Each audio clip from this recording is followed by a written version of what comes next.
श्री शिवाय नमस्तुभ्यम। नमस्कार दोस्तों, आप सभी शिव भक्तों का हमारे इस YouTube चैनल में हार्दिक स्वागत है। भगवान भोलेनाथ और माता पार्वती की कृपा से आपकी समस्त मनोकामनाएं पूर्ण हो, इसी मंगल कामना के साथ आज के अध्याय का प्रारंभ करते हैं। और कल की कथा में आपने सुना किस प्रकार से सती बिना बुलाए ही दक्ष के यज्ञ में जाती हैं और वहां शिव के अपमान को देखकर अपने शरीर को योगाग्नि में भस्म कर देती हैं। और आज आप सुनेंगे इससे आगे के अध्याय।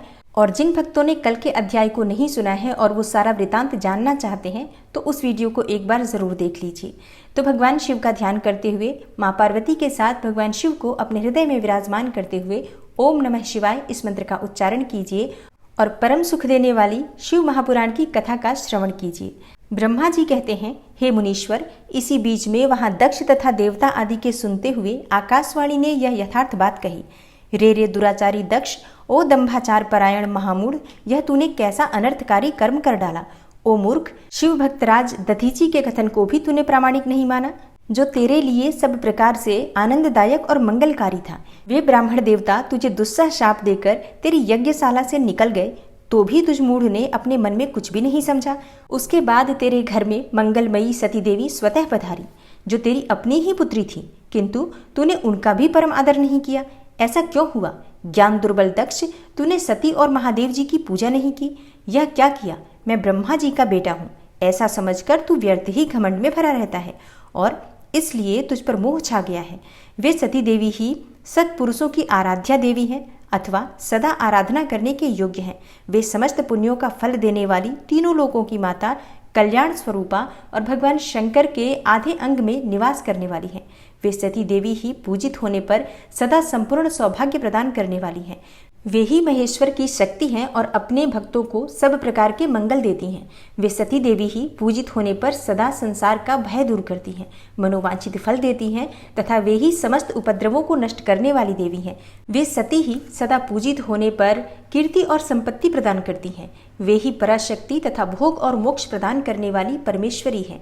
वे सती ही जगत को जन्म देने वाली माता, जगत की रक्षा करने वाली अनादि शक्ति और प्रलय काल में जगत का संहार करने वाली हैं। वे जगन माता सती ही भगवान विष्णु की माता रूप से सुशोभित होने वाली तथा ब्रह्मा, इंद्र, चंद्र, अग्नि एवं सूर्यदेव आदि की जननी मानी गई हैं। वे सती ही तप, धर्म और दान आदि का फल देने वाली हैं। वे ही शंभु शक्ति महादेवी हैं तथा दुष्टों का हनन करने वाली परात्पर शक्ति हैं। ऐसी महिमा वाली सती देवी, जिनकी सदा प्रिय धर्म पत्नी है, उन भगवान महादेव को तूने यज्ञ में भाग नहीं दिया। अरे तू कैसा मूढ़ और कुविचारी है। भगवान शिव ही सबके स्वामी तथा परात्पर परमेश्वर हैं। वे समस्त देवताओं के सम्यक सेव्य हैं और सबका कल्याण करने वाले हैं। इन्हीं के दर्शन की इच्छा से सिद्ध पुरुष तपस्या करते हैं और इन्हीं के साक्षात्कार की अभिलाषा मन में लेकर योगी लोग योग साधना में प्रवृत्त होते हैं। अनंत धन, धान्य और यज्ञ याग आदि का सबसे महान फल यही बताया गया है कि भगवान शंकर का दर्शन सुलभ हो। शिव ही जगत का धारण पोषण करने वाले हैं। वे ही समस्त विद्याओं के पति एवं सब कुछ करने में समर्थ हैं। आदि विद्या के श्रेष्ठ स्वामी और समस्त मंगलों के भी मंगल वे ही हैं। दुष्ट दक्ष, तूने उनकी शक्ति का आज सत्कार नहीं किया है, इसलिए इस यज्ञ का विनाश हो जाएगा। पूजनीय व्यक्तियों की पूजा न करने से अमंगल होता ही है। तूने परम पूज्य शिव स्वरूपा सती का पूजन नहीं किया है। शेष नाग अपने सहस्त्र मस्तकों से प्रतिदिन प्रसन्नता पूर्वक जिनके चरणों की रज धारण करते हैं, उन्हीं भगवान शिव की शक्ति सती देवी थी।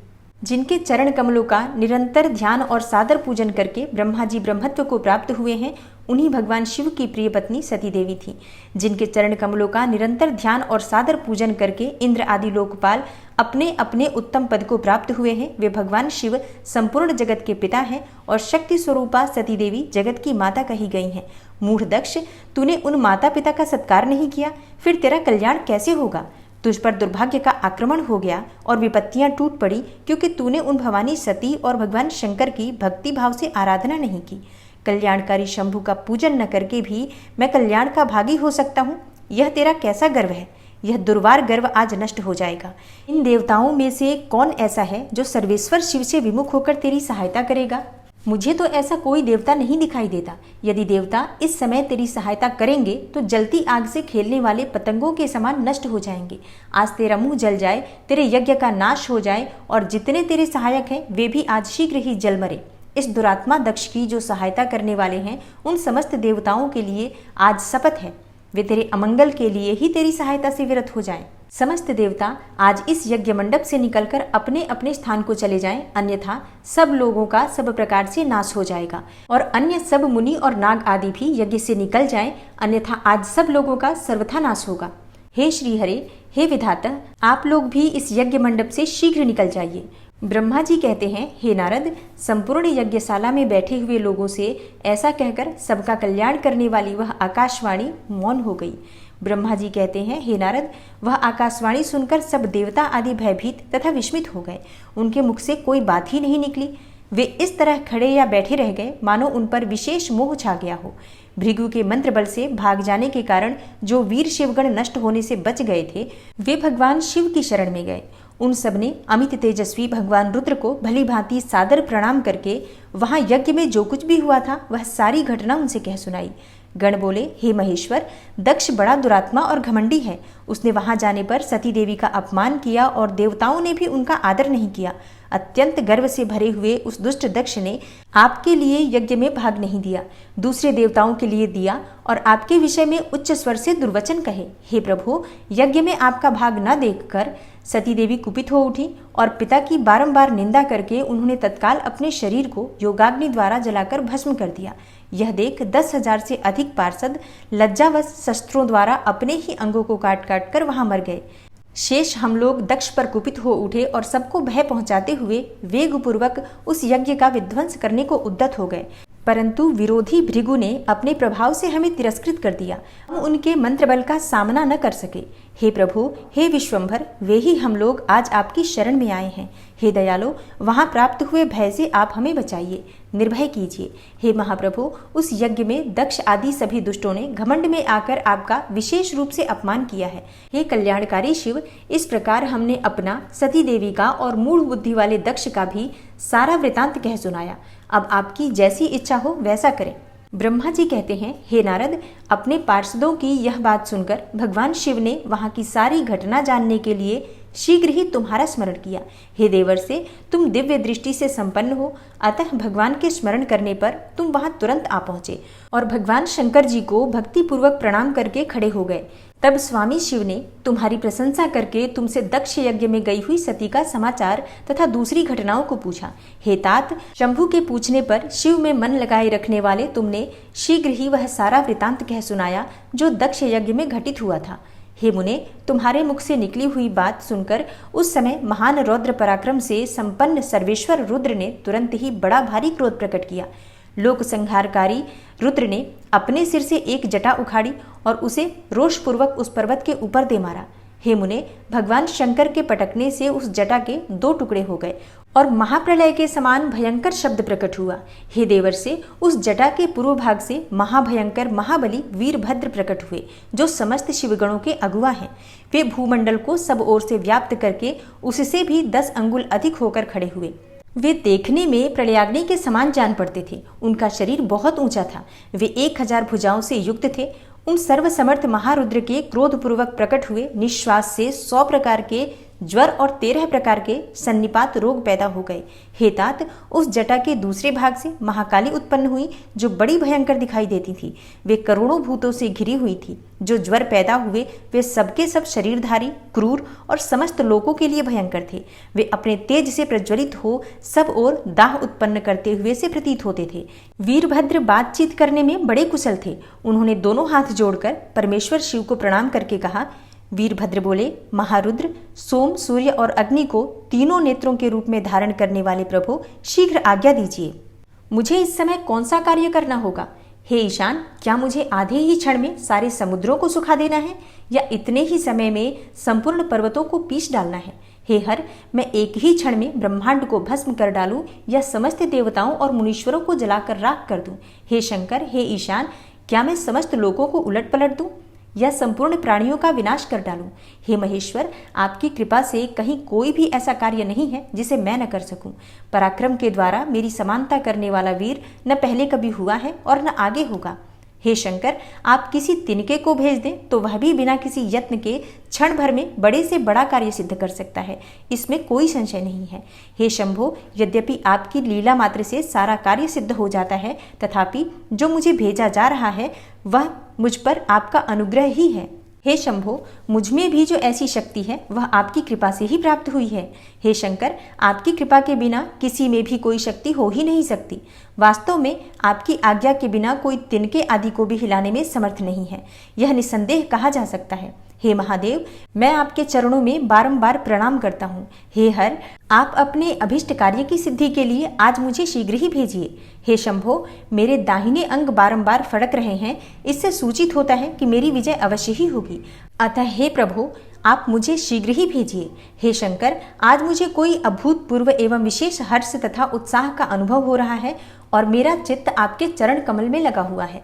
अतः पग पग पर मेरे लिए शुभ परिणाम का विस्तार होगा। हे शंभो, आप शुभ के आधार हैं। जिसकी आप में सुदृढ़ भक्ति है उसी को सदा विजय प्राप्त होती है और उसी का दिनों दिन शुभ होता है। ब्रह्मा जी कहते हैं, हे नारद, उसकी यह बात सुनकर सर्वमंगला के पति भगवान शिव बहुत संतुष्ट हुए और वीरभद्र तुम्हारी जय हो ऐसा आशीर्वाद देकर वे फिर बोले।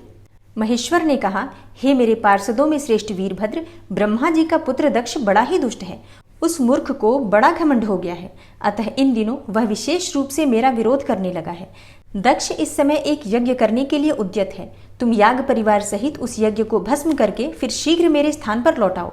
यदि देवता, गंधर्व, यक्ष अथवा अन्य कोई तुम्हारा सामना करने के लिए उद्यत हो तो उन्हें भी आज ही शीघ्र और सहसा भस्म कर डालना। दधीची की दिलाई हुई मेरी शपथ का उल्लंघन करके जो देवता आदि वहां ठहरे हुए हैं उन्हें तुम निश्चय ही प्रयत्न पूर्वक जलाकर भस्म कर देना। जो मेरी शपथ का उल्लंघन करके गर्वयुक्त हो वहां ठहरे हुए हैं वे सबके सब मेरे द्रोही हैं, अतः उन्हें अग्निमयी माया से जला डालो। दक्ष की यज्ञशाला में जो अपनी पत्नियों और सारभूत उपकरणों के साथ बैठे हुए हैं उन सबको जलाकर भस्म कर देने के पश्चात फिर शीघ्र लौट आना। तुम्हारे वहां जाने पर विश्वदेव आदि देवगण भी यदि सामने आ तुम्हारी सादर स्तुति करें तो भी तुम उन्हें शीघ्र ही आग की ज्वाला से जलाकर ही छोड़ना।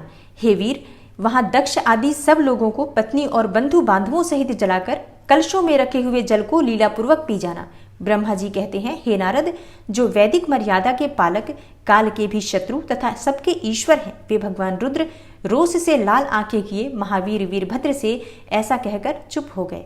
तदनंतर ब्रह्मा जी कहते हैं, हे नारद, महेश्वर के इस वचन को आदरपूर्वक सुनकर वीरभद्र बहुत संतुष्ट हुए। उन्होंने महेश्वर को प्रणाम किया। तत्पश्चात उन देवाधिदेव शूली की उपर्युक्त आज्ञा को सिरोधार्य करके वीरभद्र वहां से शीघ्र ही दक्ष के यज्ञ मंडप की ओर चले। भगवान शिव ने केवल शोभा के लिए उनके साथ करोड़ों महावीर गणों को भेज दिया जो प्रलयाग्नि के समान तेजस्वी थे।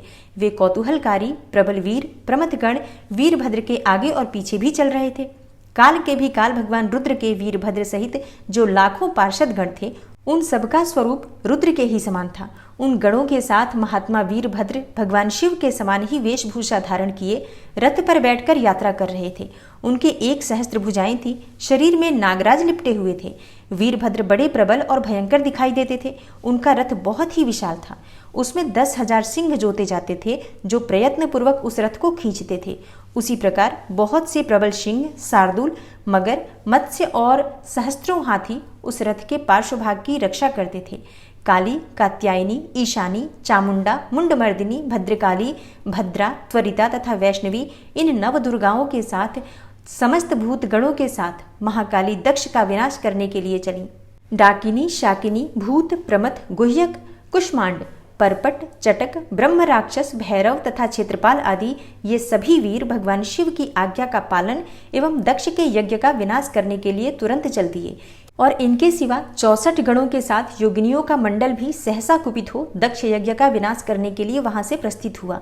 इस प्रकार कोटि कोटि गण एवं विभिन्न प्रकार के गणाधीश वीरभद्र के साथ चले। उस समय भेरियों की गंभीर ध्वनि होने लगी। नाना प्रकार के शब्द करने वाले शंख बज उठे। भिन्न भिन्न प्रकार की सींगे बजने लगी। हे महामुने, सेना सहित वीरभद्र की यात्रा के समय वहां बहुत से सुखद शकुन होने लगे। इस प्रकार जब प्रमथ गणों सहित वीरभद्र ने प्रस्थान किया तब उधर दक्ष तथा देवताओं को बहुत से अशुभ लक्षण दिखाई देने लगे। देवर्षि यज्ञ विध्वंस की सूचना देने वाले त्रिविध उत्पात प्रकट होने लगे। दक्ष की बाईं आंख, बाईं भुजा और बाईं जांघ फड़कने लगी। हे तात, वाम अंगों का वह फड़कना सर्वथा अशुभ सूचक था और नाना प्रकार के कष्ट मिलने की सूचना दे रहा था। उस समय दक्ष की यज्ञशाला में धरती डोलने लगी। दक्ष को दोपहर के समय दिन में ही अद्भुत तारे दिखाई देने लगे। दिशाएं मलिन हो गईं, सूर्यमंडल चितकबरा दिखने लगा और उस पर हजारों घेरे पड़ गए, जिससे वह भयंकर जान पड़ता था। बिजली और अग्नि के समान दीप्तिमान तारे टूट टूट कर गिरने लगे तथा और भी बहुत से भयानक अपशकुन होने लगे। इसी बीच में वहां आकाशवाणी प्रकट हुई, जो संपूर्ण देवताओं और विशेषतः दक्ष को अपनी बात सुनाने लगी।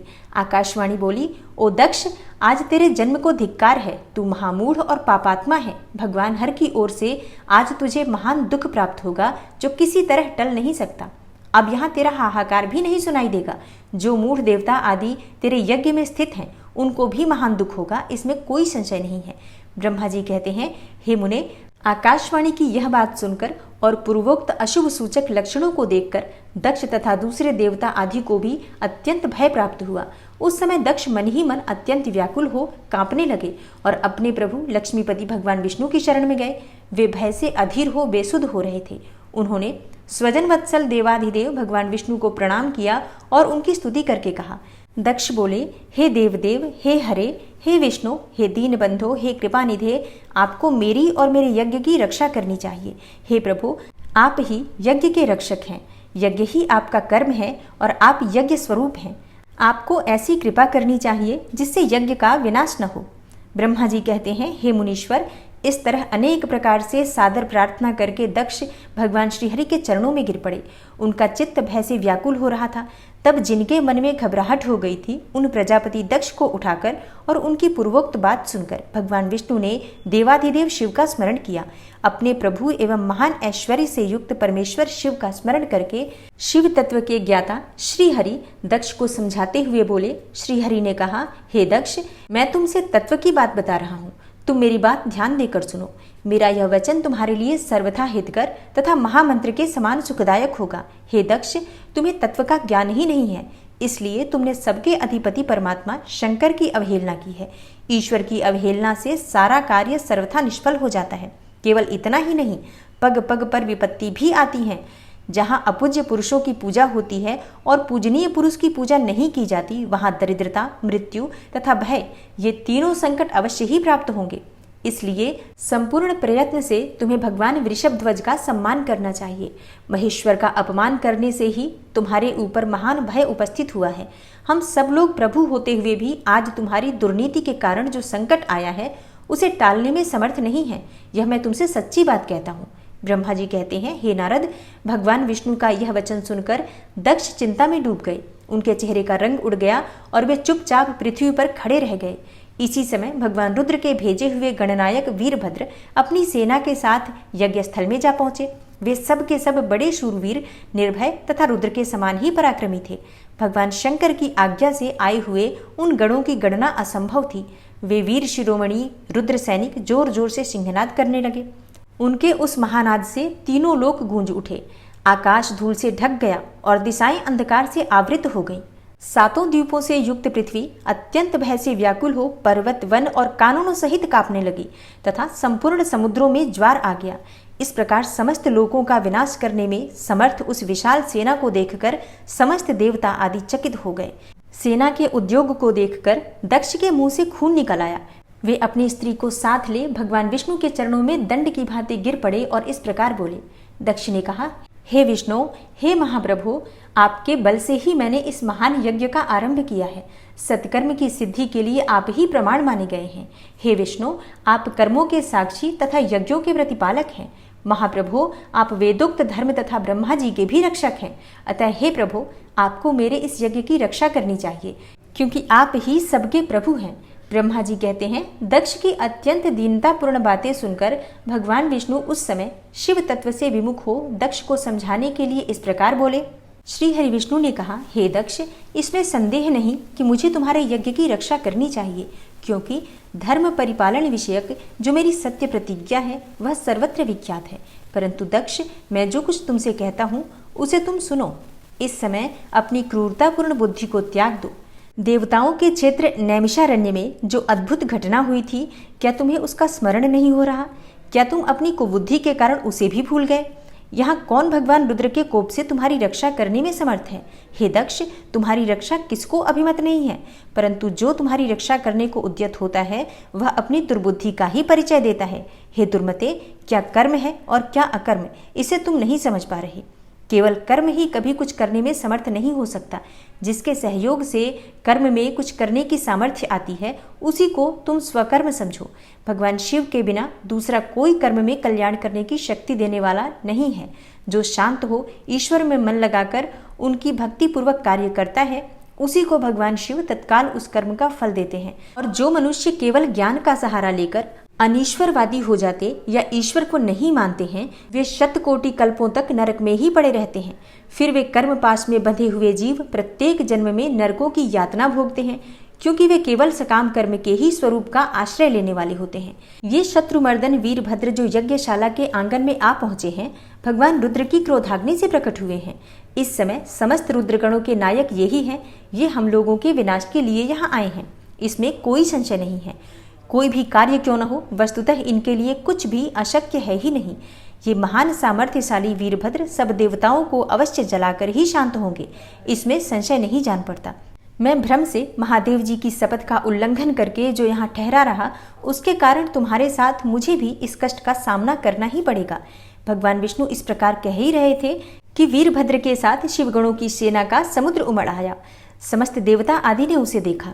ब्रह्मा जी कहते हैं, हे नारद, उस समय देवताओं के साथ शिवगणों का घोर युद्ध आरंभ हो गया। उसमें सारे देवता पराजित हुए और भागने लगे। वे एक दूसरे का साथ छोड़कर स्वर्गलोक में चले गए। उस समय केवल महाबली इंद्र आदि लोकपाल ही उस दारुण संग्राम में धैर्य धारण करके उत्सुकता पूर्वक खड़े रहे। तदनंतर इंद्र आदि सब देवता मिलकर उस समरांगण में बृहस्पति जी को विनीत भाव से नमस्कार करके पूछने लगे। लोकपाल बोले, गुरुदेव बृहस्पति, हे तात, हे महाप्राज्ञ, हे दयानिधे, शीघ्र बताइए, हम जानना चाहते हैं कि क्या हमारी विजय होगी और हमारी विजय कैसे होगी। उनकी यह बात सुनकर बृहस्पति ने प्रयत्नपूर्वक भगवान शंभु का स्मरण किया और ज्ञान दुर्बल महेंद्र से कहा। बृहस्पति बोले, हे इंद्र, भगवान विष्णु ने पहले जो कुछ कहा था वह सब इस समय घटित हो गया। मैं उसी को स्पष्ट कर रहा हूँ, सावधान होकर सुनो। समस्त कर्मों का फल देने वाला जो कोई ईश्वर है वह कर्ता का ही आश्रय लेता है। कर्म करने वाले को ही उस कर्म का फल देता है, और जो कर्म करता ही नहीं उसको फल देने में वह भी समर्थ नहीं है। अतः जो ईश्वर को जानकर उसका आश्रय लेकर सत्कर्म करता है, उसी को उस कर्म का फल प्राप्त होता है, ईश्वर द्रोही को नहीं। मंत्र, न औषधियाँ, न समस्त अभिचारिक कर्म, न लौकिक पुरुष, न ही कर्म, न वेद, न पूर्व और उत्तर मीमांसा तथा न नाना वेदों से युक्त अन्यान्य शास्त्र ही ईश्वर को जानने में समर्थ होते हैं, ऐसा प्राचीन विद्वानों का कथन है। अनन्य शरण भक्तों को छोड़कर दूसरे लोग संपूर्ण वेदों को 10,000 बार स्वाध्याय करके भी महेश्वर को भली भांति नहीं जान सकते। यह महाश्रुति का कथन है। अवश्य भगवान शिव के अनुग्रह से ही सर्वथा शांत, निर्विकार एवं उत्तम दृष्टि से सदा शिव के तत्व का साक्षात्कार अर्थात ज्ञान हो सकता है। हे सुरेश्वर, क्या कर्तव्य है और क्या अकर्तव्य, इसका विवेचन करना अभिष्ट होने पर मैं जो इससे सिद्धि का उत्तम अंश है उसी का प्रतिपादन करूंगा। तुम अपने हित के लिए उसे ध्यान देकर सुनो। हे इंद्र, तुम लोकपालों के साथ आज नादान बनकर दक्ष यज्ञ में आ गए। बताओ तो यहाँ आकर क्या पराक्रम करोगे। भगवान रुद्र जिनके सहायक हैं, ऐसे ये परम क्रोधी रुद्रगण इस यज्ञ में विघ्न डालने के लिए आए हैं और अपना काम पूरा करेंगे, इसमें कोई संशय नहीं है। मैं सत्य कहता हूँ कि इस यज्ञ के विघ्न का निवारण करने के लिए वस्तुतः तुम में से किसी के पास भी सर्वथा कोई उपाय है ही नहीं। बृहस्पति की यह बात सुनकर वे इंद्र सहित समस्त लोकपाल बड़ी चिंता में पड़ गए। तब महावीर रुद्रगणों से घिरे हुए वीरभद्र ने मन ही मन भगवान शंकर का स्मरण करके इंद्र आदि लोकपालों को डांटा और इसके पश्चात रुद्रगणों के नायक वीरभद्र ने रोष से भरकर तुरंत ही संपूर्ण देवताओं को तीखे बाणों से घायल कर दिया। उन बाणों की चोट खाकर इंद्र आदि समस्त सुरेश्वर भागते हुए 10 दिशाओं में चले गए। जब लोकपाल चले गए और देवता भाग खड़े हुए, तब वीरभद्र अपने गणों के साथ यज्ञशाला के समीप गए। उस समय वहां विद्यमान समस्त ऋषि अत्यंत भयभीत हो परमेश्वर श्री हरि से रक्षा की प्रार्थना करने के लिए सहसा नतमस्तक होकर शीघ्र ही बोले, हे देवदेव, हे रमानाथ, हे सर्वेश्वर, हे महाप्रभु, आप दक्ष के यज्ञ की रक्षा कीजिए। आप ही यज्ञ हैं, इसमें कोई संशय नहीं है। यज्ञ आपका कर्म, रूप और अंग है। आप ही यज्ञ के रक्षक हैं। अतः दक्ष यज्ञ की रक्षा कीजिए। आपके सिवा दूसरा कोई इसका रक्षक है ही नहीं। ब्रह्मा जी कहते हैं, हे नारद, ऋषियों का यह वचन सुनकर मेरे सहित भगवान श्री हरि विष्णु वीरभद्र के साथ युद्ध करने की इच्छा से चले। श्री हरि को युद्ध के लिए उद्यत देखकर शत्रुमर्दन वीरभद्र, जो वीर प्रमथ गणों से घिरे हुए थे, कड़े शब्दों में भगवान विष्णु को डांटने लगे। ब्रह्मा जी कहते हैं, हे नारद, वीरभद्र की ऐसी बात सुनकर बुद्धिमान देवेश्वर विष्णु वहां प्रसन्नतापूर्वक हंसते हुए बोले। श्री हरि विष्णु ने कहा, वीरभद्र, आज तुम्हारे सामने मैं जो कुछ कहता हूँ उसे सुनो। मैं भगवान शंकर का सेवक हूँ। तुम मुझे रुद्रदेव से विमुख न कहो। दक्ष अज्ञानी है, कर्मकांड में ही इसकी निष्ठा है। इसने मूर्तावश पहले मुझसे बारंबार अपने यज्ञ में चलने की प्रार्थना की थी। मैं भक्त के अधीन ठहरा, इसलिए चला आया। भगवान महेश्वर भी भक्त के अधीन रहते हैं। हे तात, दक्ष मेरा भक्त है, इसलिए मुझे यहाँ आना ही पड़ा है। रुद्र के क्रोध से उत्पन्न हुए हे वीर, तुम रुद्र तेजः स्वरूप हो, उत्तम प्रताप के आश्रय हो। मेरी प्रतिज्ञा सुनो। मैं तुम्हें आगे बढ़ने से रोकता हूँ और तुम मुझे रोको। परिणाम वही होगा जो होने वाला होगा। मैं पराक्रम करूंगा। ब्रह्मा जी कहते हैं, हे नारद, भगवान विष्णु के ऐसा कहने पर महाबाहु वीरभद्र हंसकर बोला, आप मेरे प्रभु के प्रिय भक्त हैं। यह जानकर मुझे बड़ी प्रसन्नता हुई है। इतना कहकर गणनायक वीरभद्र हंस पड़ा और विनय से नतमस्तक होकर बड़ी प्रसन्नता के साथ श्री विष्णुदेव से कहने लगा। वीरभद्र ने कहा, हे महाप्रभु, मैंने आपके भाव की परीक्षा लेने के लिए कड़ी बातें कही थी। इस समय यथार्थ बात कहता हूँ, सावधान होकर सुनो।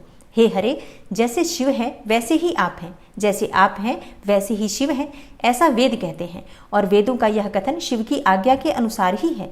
हे रमानाथ, भगवान शिव की आज्ञा से हम सब लोग उनके सेवक ही हैं। तथापि मैंने जो बात कही है वह इस वाद विवाद के अवसर के अनुरूप ही है। आप मेरी हर बात को आपके प्रति आदर के भाव से ही कही गई समझिए। ब्रह्मा जी कहते हैं, वीरभद्र का यह वचन सुनकर भगवान श्री हरि हंस पड़े और उसके लिए हितकर वचन बोले। श्री विष्णु ने कहा, हे महावीर, तुम मेरे साथ निशंक होकर युद्ध करो। तुम्हारे अस्त्रों से शरीर के भर जाने पर ही मैं अपने आश्रम को जाऊंगा। ब्रह्मा जी कहते हैं, ऐसा कहकर भगवान विष्णु चुप हो गए और युद्ध के लिए कमर कसकर डट गए। महाबली वीरभद्र भी अपने गणों के साथ युद्ध के लिए तैयार हो गए। हे नारद, तदनंतर भगवान विष्णु और वीरभद्र में घोर युद्ध हुआ। अंत में वीरभद्र ने भगवान विष्णु के चक्र को स्तंभित कर दिया तथा शारंग धनुष के 3 टुकड़े कर डाले। तब मेरे द्वारा एवं सरस्वती द्वारा बोधित हुए श्री विष्णु ने उस महान गणनायक वीरभद्र को असह्य तेज से संपन्न जानकर वहां से अंतर्ध्यान होने का विचार किया। दूसरे देवता भी यह जान गए कि सती के प्रति जो अन्याय हुआ है उसी का यह सब भावी परिणाम है। दूसरों के लिए इस संकट का सामना करना अत्यंत कठिन है। यह जानकर वे सब देवता अपने सेवकों के साथ स्वतंत्र सर्वेश्वर शिव का स्मरण करके अपने अपने लोक को चले गए। मैं भी पुत्र के दुख से पीड़ित हो सत्यलोक में चला आया और अत्यंत दुख से आतुर हो सोचने लगा कि अब मुझे क्या करना चाहिए। मेरे तथा श्री विष्णु के चले जाने पर मुनियों सहित समस्त यज्ञ के आधार रहने वाले देवता शिवगणों द्वारा पराजित होकर भाग गए। उस उपद्रव को देखकर और उस महामख का विध्वंस निकट जानकर वह यज्ञ भी अत्यंत भयभीत हो मृग का रूप धारण करके वहां से भागा। मृग के रूप में आकाश की ओर भागते देख वीरभद्र ने उसे पकड़ लिया और उसका मस्तक काट डाला। फिर उन्होंने मुनियों तथा देवताओं के अंग भंग कर दिए और बहुतों को मार डाला। प्रतापी मणिभद्र ने भृगु को उठाकर पटक दिया और उनकी छाती को पैर से दबाकर तत्काल उनकी दाढ़ी मूछ नोच ली। चंड ने बड़े वेग से पुषा के दांत उखाड़ लिए, क्योंकि पूर्व काल में जिस समय महादेव जी को दक्ष के द्वारा गालियां दी जा रही थी उस समय वे दांत दिखा दिखाकर हंस रहे थे। नंदी ने भग को रोषपूर्वक पृथ्वी पर दे मारा और उनकी दोनों आंखें निकाल ली, क्योंकि जब दक्ष शिवजी को शाप दे रहे थे उस समय वे आंखों के संकेत से अपना अनुमोदन सूचित कर रहे थे। वहां रुद्रगण नायकों ने स्वधा, स्वाहा और दक्षिणा देवियों की बड़ी विडंबना अर्थात दुर्दशा की और वहां जो मंत्र तंत्र तथा दूसरे लोग थे उनका भी बहुत तिरस्कार किया। ब्रह्मपुत्र दक्ष भय के मारे अंतर्वेदी के भीतर छिप गए। वीरभद्र उनका पता लगाकर उन्हें बलपूर्वक पकड़ लाए। फिर उनके दोनों गाल पकड़कर उन्होंने उनके मस्तक पर तलवार से आघात किया, परंतु योग के प्रभाव से दक्ष का सिर अभेद्य हो गया था, इसलिए कट ही नहीं सका। जब वीरभद्र को ज्ञात हुआ कि संपूर्ण अस्त्र शस्त्रों से इनके मस्तक का भेदन नहीं हो सकता, तब उन्होंने दक्ष की छाती पर पैर रखकर दबाया और दोनों हाथों से गर्दन मरोड़कर तोड़ डाली। फिर शिवद्रोही दुष्ट दक्ष के उस सिर को गणनायक वीरभद्र ने अग्निकुंड में डाल दिया। तदनंतर जैसे सूर्य घोर अंधकार राशि का नाश करके उदयाचल पर आरूढ़ होते हैं, उसी प्रकार वीरभद्र दक्ष और उनके यज्ञ का विध्वंस करके कृतकार्य हो तुरंत ही वहां से उत्तम कैलाश पर्वत को चले गए। वीरभद्र को काम पूरा करके आया देखकर परमेश्वर शिव मन ही मन बहुत संतुष्ट हुए और उन्होंने उन्हें वीर प्रमथ गणों का अध्यक्ष बना दिया। ओम नमः शिवाय। श्री शिवाय नमस्तुभ्यम। दोस्तों, आज की कथा का यहीं पर समापन करती हूँ और उम्मीद करती हूँ कि आज की कथा आपको अवश्य ही पसंद आई होगी और कल की कथा का आप इंतजार भी जरूर करेंगे। दोस्तों, अगर आपको ये कथाएं पसंद आती हैं तो वीडियो को देखने से पहले ही लाइक ज़रूर किया करिए और कमेंट बॉक्स में भगवान शिव के नाम का जयकारा भी ज़रूर लगाना चाहिए। और हो सके तो इस कथा को ज़्यादा से ज़्यादा अपने परिवारजनों के साथ या अपने दोस्त मित्रों के साथ शेयर करना चाहिए, जिससे दूसरे लोगों को भी इस कथा का लाभ प्राप्त हो। लेकिन वीडियो उसी को शेयर करनी चाहिए जिसे कि भगवान शिव की कथाओं में रुचि हो। तो इस बात का ध्यान अवश्य रखिए। मैं मिलती हूँ आपसे कल की कथा में। तब तक के लिए नमस्कार।